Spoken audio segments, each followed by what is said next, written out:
ನಿವೃತ್ತಿ ನಿಧಿ ಸಂಸ್ಥೆ ಅಂದರೆ EPFO ನೌಕರರಿಗೆ ಸಿಹಿ ಸುದ್ದಿ ನೀಡಿದ್ದು ಉದ್ಯೋಗಿಗಳ ಭವಿಷ್ಯ ನಿಧಿ ಠೇವಣಿಗಳ ಮೇಲಿನ ಬಡ್ಡಿ ದರವನ್ನು ಹೆಚ್ಚಿಸಲು ಮುಂದಾಗಿದ್ದು EPFO ಪ್ರಸ್ತುತ ಹಣಕಾಸು ವರ್ಷದಲ್ಲಿ ಕೋಟ್ಯಾಂತರ ಉದ್ಯೋಗಿಗಳಿಗೆ ಮೊದಲಿಗಿಂತ ಶೇಕಡಾ 1% ಹೆಚ್ಚಿನ ಬಡ್ಡಿಯನ್ನು ನೀಡಲು ಮುಂದಾಗಿದೆ. ಹೀಗಾಗಿ ಇನ್ನು ಮುಂದೆ ನಿಮ್ಮ PF ಖಾತೆಗಳಿಗೆ 9.25 ಬಡ್ಡಿ ದರವನ್ನು ನೀಡಲಾಗುತ್ತೆ.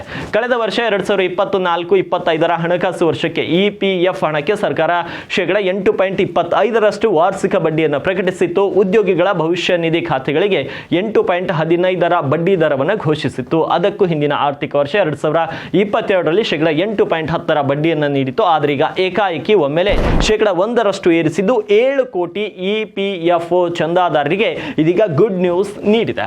ಸದ್ಯ ಲಭ್ಯವಿರುವ ಮಾಹಿತಿಯ ಪ್ರಕಾರ 2025-26 ಆರ್ಥಿಕ ವರ್ಷದ EPF ಬಡ್ಡಿ ದರವನ್ನು ಶೇಕಡಾ 9.25 ಹೆಚ್ಚಿಸುವ ಸಾಧ್ಯತೆ ಇದ್ದು, ಇದು ಪ್ರಸ್ತುತ ಶೇಕಡಾ 8.25 ಬಡ್ಡಿ ದರದಿಂದ ಸುಮಾರು ಶೇಕಡಾ 1% ಏರಿಕೆ, ಮಹತ್ತರ ಏರಿಕೆ ಆಗಿದೆ. ಉತ್ತರ ಕರ್ನಾಟಕ ನ್ಯೂಸ್, ಇದು ಕನ್ನಡದ ಉಸಿರು.